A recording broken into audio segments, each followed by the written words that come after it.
Welcome back to season 3 of Broche Banter. I'm Julie, your host. This is part 2 of the episode about Facet Dance Collective, co-founded by Kelsey and Jessica. If you missed part 1, be sure to go check it out. We talk all about performing as an adult, what it means, why it's important, and what led these two amazing dancers to create the Facet Dance Collective, which is an adult dance collective for dancers of all bodies, identities, and backgrounds. They have a great production coming up soon, an adaptation of the classic Nutcracker story called The Garden of Dreams. For their first production, the in-person cast is already set, but they do have space in their virtual portion, so if you'd like to join and be a part of this first beautiful production of The Garden of Dreams, be sure to get in touch with the Facet Dance Collective. I'll have all the links in the podcast notes. I hope this conversation with Jessica and Kelsey inspires you to dance, to get out on the stage, and to tell your story. With that, enjoy. So we just dove right into everything that we just talked about and didn't even get into like the name of what Facet is, what your last show Very was, philosophical or anything. We just like went straight for the deep. Well, that ties into our first show, Julie. Yeah, Dancing really about the weather. Yes. Tell me about it. So we came up with this idea. It was inspired by an academic conference here in Jonesboro called Delta Symposium. And I just happened to know about it because of my time as a student at Arkansas State. And I was like, oh, this would be a good performance opportunity. It's accessible. I know the people that are in charge, and there's a theme. So we have an idea for a show. And the theme for the conference with the solar eclipse and everything, it was talking about the weather. And that was a theme of a lot of the presentations throughout the week. And Kelsey and I were thinking, okay, weather, what can we do with that? Like, it's raining men. I don't know. No, just kidding. But we eventually put together weather and relationships have a lot of parallels. And then there is also this fun kind of almost pun of weather is the first thing we kind of default to with small talk, very surface level, like we were talking about. Like here, it's like, oh, summer's finally here in Arkansas. It's so humid, you know. And we wanted the show to be very deep and vulnerable and expressive of our individual stories. And so we're going past that surface level, using weather as a medium and subverting that idea. So that was the general inspiration. Awesome. Anything else you want to toss in there, Kelsey? No, I think that was a really great into the weather show. From like a practical standpoint, I will say it did help us a lot as a first show to have the opportunity that the symposium gave us, like a small stage and sound system. And that like we didn't have to put up money for that up front. We did choose to do a second performance of the same production in Northwest Arkansas, where we did put up money, but that it made the barrier much lower for us to be like, okay, we have a place, we have a theme. Those were two of our bigger barriers. Practically, we felt like, oh my gosh, we have to organize this first. Once we had those two, it was just like, oh yeah, we can do this. And we dove in, and we still ended up doing like finding another place and doing those things. But to have that as a first step, I think really helped us to know we have a date, a place, a time, a theme. Yes, it gave us some structure and a framework to work within. We're both very creative people, and we could talk ideas all day long. And so it really almost forced us into the practical, how do we make this happen? Mm-hmm. You know, it reminds me of when I was in high school. I grew up in San Diego, and there's not much weather there. Like the weather's not really, it's just nice. It's just kind of like nice for most of the time. Like it definitely gets chilly in the evenings and whatnot, but you don't think about the weather too much. Like I grew up there, so I didn't really know about other weather necessarily. So the weather wasn't really something that crossed my mind that much. And so I remember in high school, I had this English teacher who was all about like questioning, having us question things about the world. You know, he was like a mind trying to open our minds, right? And one of the things we were talking about was weather and how weather can affect culture. And I'm like, I don't even know what you're talking about. Like, this doesn't even make any sense to me. I didn't understand anything about that, how weather could possibly affect the people around, because it didn't really, it wasn't something I had to deal with, right? And then I moved to New York City. And then I thought the weather was the most magical thing. Like there was an energy, like it was, I got it. I understood 3 years later what that man was trying to teach me, because I understood that like the weather changes everybody's collective mood, and it changes collectively what's going on, and it actually gives you a shared experience that you can talk about at any point with anyone around you. And I realized the power of the weather, as like maybe silly as that seems, but I realized, because I remember how fun it was to just like be freezing and walk into a coffee shop and everyone's like, ooh, and like you're all kind of sharing this experience together. And I remembered how fun it was the first warm day in the springtime when everyone's outside and everyone's happy and you can say hello to everybody and they're all smiling for the first time and the park is full. I don't find weather to be that small of a tug. I find it to be so interesting how it shapes like our experience. So anyways, we already got deep on weather. That's my 2 cents on the weather. So I'm curious for you guys, how you took weather from that surface level conversation to like letting everybody share their own stories and creating the story that you guys wanted to tell on the stage. That's like, it seems so unexpected that you'd put small talk with such a deep, thing. That I watched it. It was amazing. It's amazing that you put that with the weather. Yeah, I would say we kind of took that idea of like, let's start surface and let's travel deep and kind of leave the audience thinking deep and maybe not as resolved as some shows, was kind of that idea. That's how it translated into the songs we picked and sort of the show story. There was definitely some turns along the way, like the 8 songs or 8 dances we had at the end were not the planned 8 dances. So that was an interesting, like, we took a couple turns there.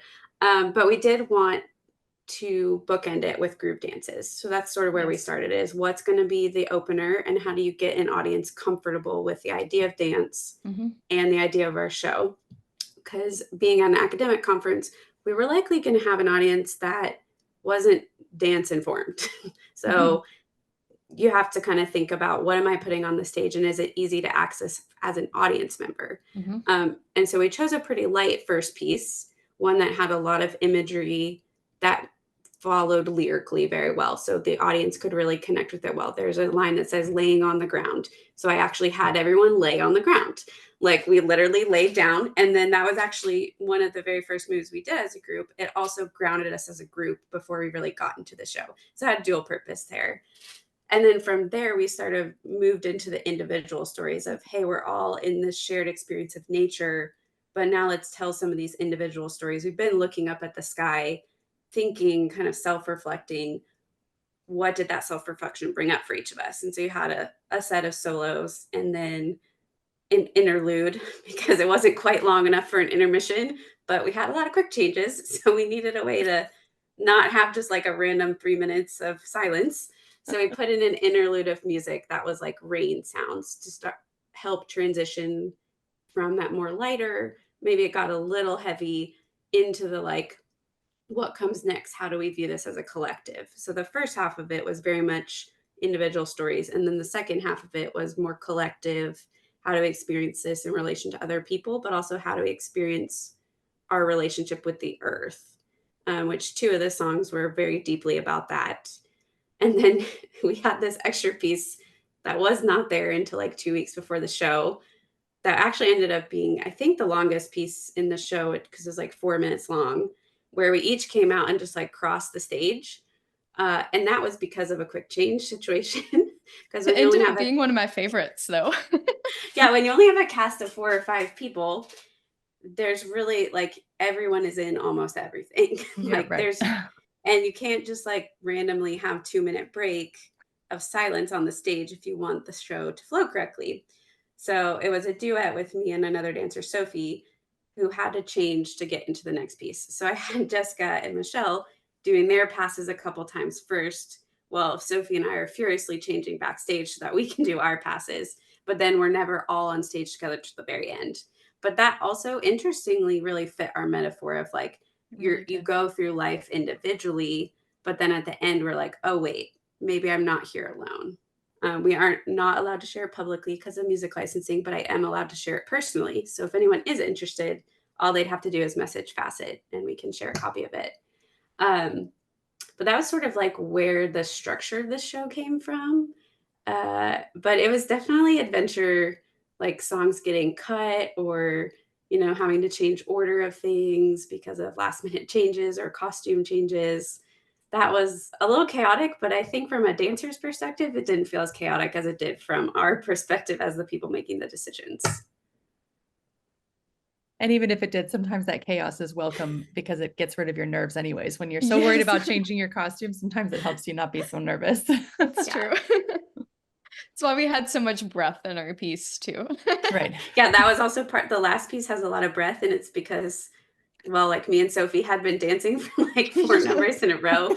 So we were going to have, because it was going to happen anyway. So why not make it part of the choreography?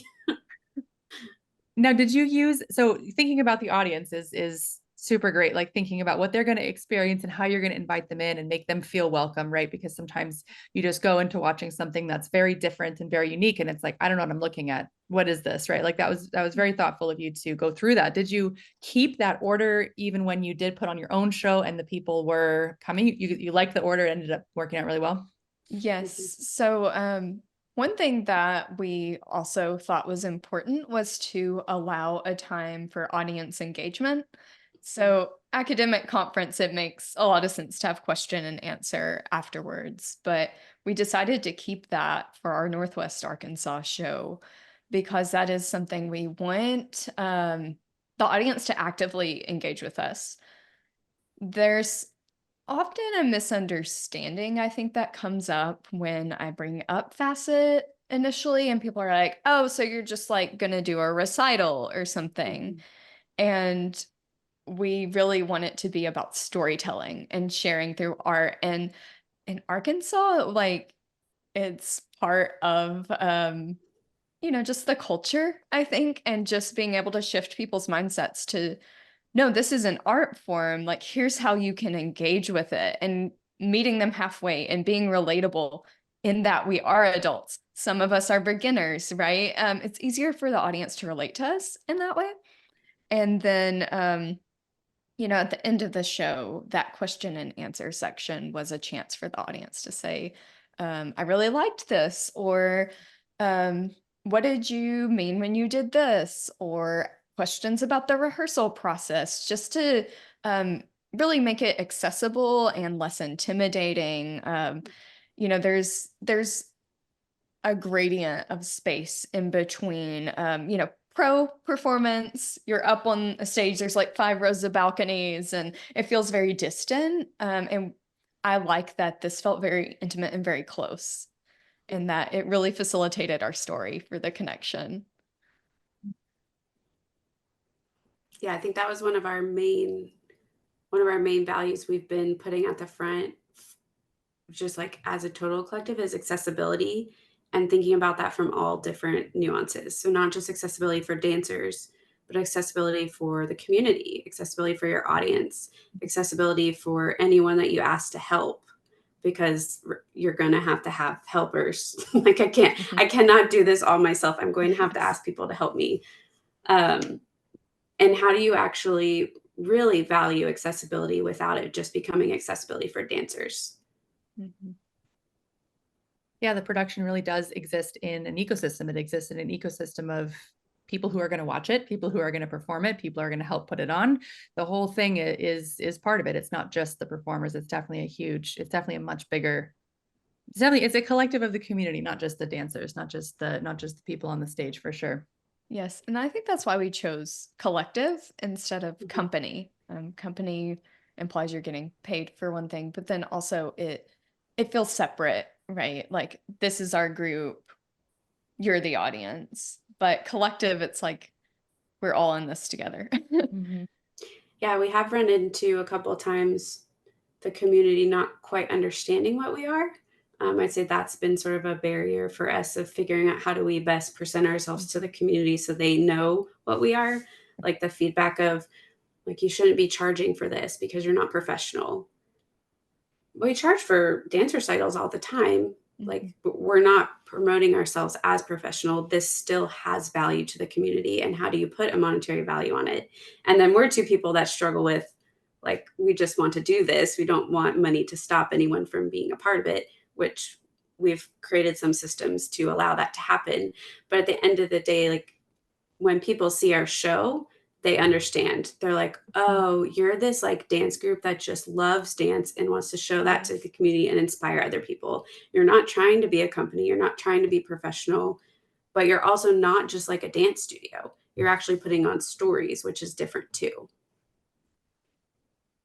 It's so interesting that as an art form, dance and ballet has this division of what, counts as um, art, what counts as who's putting it on, who's is it worth seeing or whatever. When you have pictures hanging up in a gallery, does it matter who is the person who painted the picture, who's there, or is it the story that they told with it? Which is, it's so interesting that dance has these separations between who's allowed Yes. to be a performer and who's allowed to dance and who's allowed to put on a show. And it's like who cares if you're getting paid or not getting paid for it? In some ways, like the amount that they're getting paid, if you got paid $1, if you paid each of your people $1, would it then count as a professional company? Then you could charge for tickets. Like these rules are so arbitrary. But then, like you said, once you dig into them and once you actually put it on, people see that they don't matter. It's only just a preconceived notion that we have in our mind about what is a ballet performance or what is a dance performance or what is, what this thing is. It's only just an idea that we have that we don't need to have anymore. So, okay, so we've got into collective in your name. Okay, dance is obvious. Okay, what about Facet? What's going on with the rest of the name? Inspired by you. So, you've talked about on this podcast about the facets of dance, and we're very focused on the facet of performing. But then I was actually thinking about this name as I was riding back from IABF on a road trip. I was like, but we have diamonds here in Arkansas. So it's, oh, this is a bad pun, multifaceted in that it can express, our roots with Broche Ballet, but then also where we're located. And so we have like a little diamond and sparkles that we use in our branding. And that's where the inspiration came from. That's so awesome. I think that's a great pun. Thank you. There are no bad puns. There are no good puns. They're just puns. So what else do you want people to know about performing or about Facet or about what your vision is for where you want this to go, where you want performing to head? I'd love to hear from you about the message that you want to kind of leave our listeners with. Kelsey, I'll start with you and then we'll go to Jessica, kind of, your last parting words, and feel free to take some time to, to think and respond when you feel ready. Yeah, I mean, something we haven't gotten to that I think we're both really excited about right now is we are putting on an adapted Nutcracker production this fall holiday season. We actually decided to perform it in January due to like theater, but also not wanting to be on a weekend that any other local Nutcracker productions were on. That also allows us to kind of expand our timeline, work with adult schedules a little bit easier. There's a lot of pros on a logistical side of that. But we're really excited to give people an opportunity to be in the core dances as an adult. You very rarely get to be in like Waltz of the Flowers or Snow Court and actually do maybe somewhat simplified classical choreography, but something that is pretty true to the tradition of the classical Nutcracker ballet production. We did change up the story a little bit. We're not doing a full length Nutcracker. We're just going to do an adapted Act 2. Partially budget reasons, like we're still very young. I still work a full-time job. There's only so much you can do your first year. But we do hope eventually to expand that into a full adapted Nutcracker production. So we are gearing up right now for that, which is super exciting. I have, actually, Julie, you might have seen this when I was in class. There's a whole corner of my dance room that is just like boxes of costumes that have come in that I need to figure out where am I going to store these until Nutcracker. But we're just super excited to give and really dig into like a classical production, since our last production was a little bit more contemporary ballet, and we want a production a year to also really honor our classical roots too. So that's all coming up. We'll have auditions. We actually won't call them auditions. We're going to call them a placement class. Again, we found asking adults to audition was actually a much bigger ask than we realized. Because we're going to accept everyone. So why not just call it a placement class? Come so I know what level you are, so I don't give you something that you feel completely overwhelmed by. So that'll happen in September, and then we'll be rehearsing all fall, and then we'll perform in January. And we already have the theater reserved, and we have a bunch of costumes sitting in my house. I have this giant roll of Marley that's just on my bedroom floor that I have to figure out where am I going to store this between productions, because it's like 125 or 150 pounds of Marley. and it can't be stored in the garage because it has to be climate controlled, but it's also huge. So right now it's just sitting on the floor of my bedroom. But I'm just super excited to get back into production season, kind of taking the summer a little bit slower to do some more planning. We learned a lot from the first production, so we can prepare better for the second production. Um, but just really excited to jump into a Nutcracker opportunity in particular, because that is such a celebrated dance opportunity that, especially if you started as an adult, you may have a chance to be in a Nutcracker, but it's often limited to being a party parent, which is not, it's great to be a party parent. I was a party parent last year. It was fun, but it's not a dance experience when you're a party parent in the same way that being like in the core of the ballet is. Parting words wise, I think I just want people to hear like your dreams aren't too big, and that don't let yourself stop you from doing something.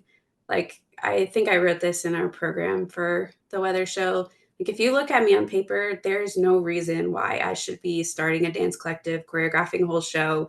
Like, on paper, I don't look qualified, but that doesn't actually mean I'm not qualified. It just means I don't have the typical qualifications. I'm a very good dance teacher, but that's not going to show up on paper.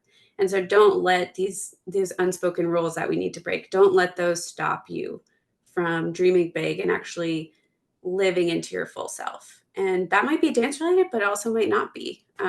For us, that's create something for performing, that's being adult dancers. But like whatever your dream is, like don't let yourself stop you. Don't let the world tell you no, because you're the only person that can actually tell yourself yes or no. Yeah, that's so important. The unspoken rules can really hold you back if you feel like what you need to write on paper is the end all be all of if you should do it or not. It's not. If you can make it happen, then you did it, and there it is. You've already made a collective. You're already a dance teacher. You already did it. So whatever is written on paper afterwards is, it's not relevant. You already did it. You already are. Yeah. And Jessica, I'd love to hear yours. Anything else that you want to say about Facet and your Yes, parting so words? something that I'm looking into starting with Facet is reaching out to the community in different ways. So when we do have, our rehearsal started for Nutcracker, looking at maybe a retirement home to perform at and bring them a little bit of holiday joy, or even for myself, looking into under the name of Facet, doing a little bit of volunteer work, teaching a dance for Parkinson's class. Since I am a physical therapist, I like to kind of combine those hats sometimes. And I've taught one dance for Parkinson's class just individually, without a name, but I do really want to get out in the community and start sharing dance as this means of connection and a means of getting in tune with your body. And movement's so healing, which I could go on a whole tangent about. I won't. But yeah, just sharing that is very special to me. So looking for ways that I could bring that locally is something that I want to look at into for Facet.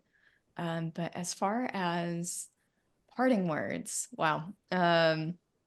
Kelsey really said a lot of what I had to say, but I would add that we all have the capability to make great art.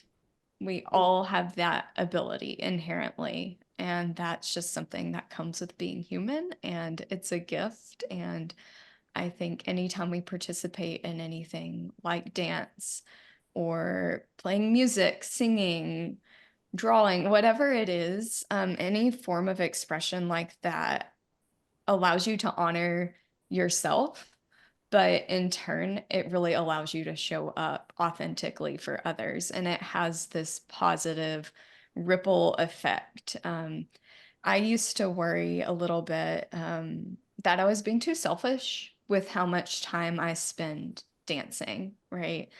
I spend a lot of money dancing. I spend a lot of hours, a lot of brain space is taken up by ballet for me specifically. But I have come to realize that participating in something that allows me to connect with myself and others so authentically just really fuels me and helps me serve others in the way that I'm showing up authentically. And so they're like, oh, I can show up authentically too.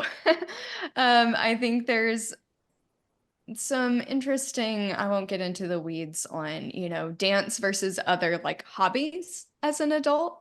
There's, preconceived notions there that I'm trying to bust, but I think that just by living out this example, I'm hoping that I'm encouraging other adults to do the same thing. And that's something that I think our audience members really took away from our first production. During the Q&A section, someone used the word heartfulness, and that really stuck with me, is that if you do things from your heart, people will notice. And the world needs a lot more of that right now. So go to the ballet class, sign up for a performance, right? Time short. Yeah, that's what I'd have to say. Yeah, that's beautiful. You've both spoken about the ripple effect quite a bit throughout the episode, and I think there's so much to that. When you shine, other people see that they can shine too, and maybe their way of shining isn't the same as your way, but I think when you see a person who is fully expressing themselves, you see how it's done, and you see that it's okay, and you see how other people respond to them, and you see the connection, and you feel the connection, and it goes out into the world. And sometimes I think with the ripple effect, the people who it impacts the most are the ones who never tell you about it.